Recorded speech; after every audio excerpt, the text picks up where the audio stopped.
আমি আজকে বানাবো ডিম ও দুধ দিয়ে পুডিং। তার জন্য আমি প্রথমে ক্যারামেল তৈরি করে নেব।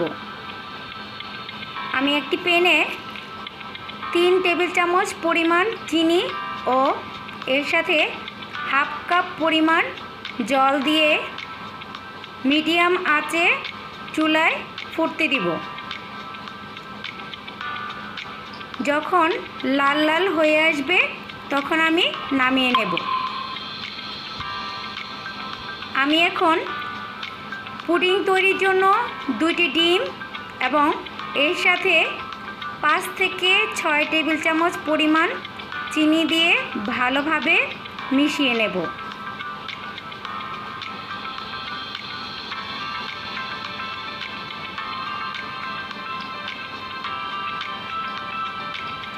তবে চিনির পরিমাণ যে যেরকম মিষ্টি পছন্দ করেন সেই অনুযায়ী চিনি দিবেন।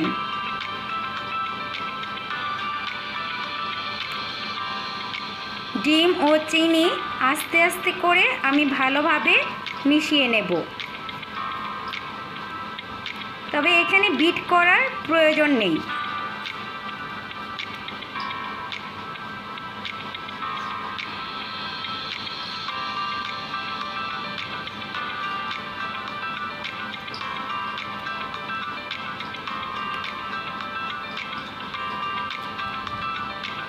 ডিম ও চিনি ভালোভাবে মেশানোর পরে আমি 2 কাপ দুধ জাল করে 1 কাপ পরিমাণের মতো করে আমি ডিমে আর চিনির সাথে দুধ দিয়ে ভালোভাবে আবার মিশিয়ে নেব।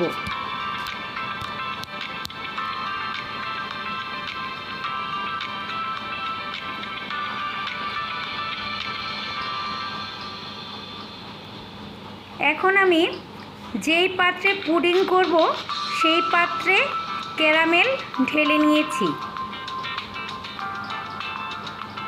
আর ক্যারামেলটা একটু ঠান্ডা করতে দিব। ক্যারামেলটা ঠান্ডা হয়ে যখন বাটির সাথে সেট হয়ে যাবে তারপরে আমি পুডিংয়ের মিশ্রণটি বাটির মধ্যে ঢেলে দিব। ক্যারামেল ঠান্ডা হয়ে গিয়েছে। এখন আমি পুডিংয়ের মিশ্রণটি বাটির মধ্যে ঢেলে নিয়েছি।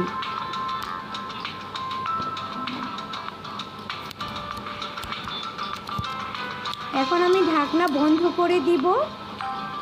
এরপর আমি একটি চুলায়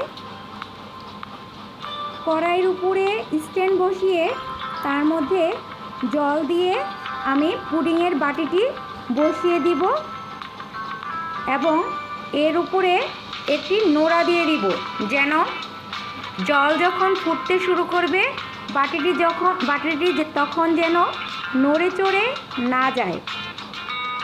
আর চুলার আঁচটি মিডিয়াম আঁচে রাখব। এভাবে আমি আধা ঘন্টা থেকে 40 মিনিট পর্যন্ত আমি চুলায় ভাপে রাখব পুডিংটি।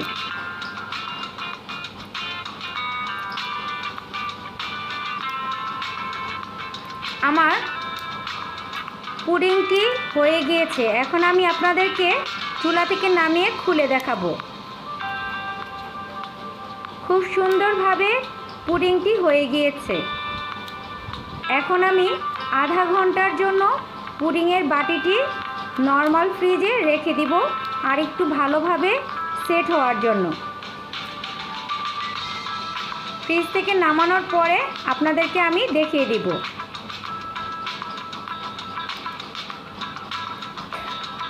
আমি ফ্রিজ থেকে নামিয়ে নিয়েছি। এখন আমি প্লেটে ঢালার জন্য সাইড থেকে আস্তে আস্তে করে কেটে নেব, যেন বাটি থেকে খুব সহজেই আলগা হয়ে পুডিং পড়ে যেতে পারে।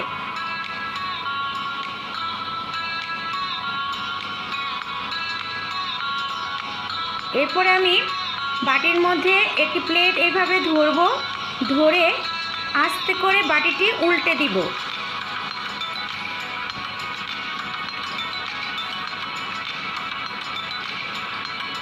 দেখতে পাচ্ছেন কত সুন্দরভাবে আমার পুডিংটি তৈরি হয়ে গিয়েছে। আমি এখন একটু কেটে দেখিয়ে দিচ্ছি যেটি কত সুন্দরভাবে হয়ে গিয়েছে।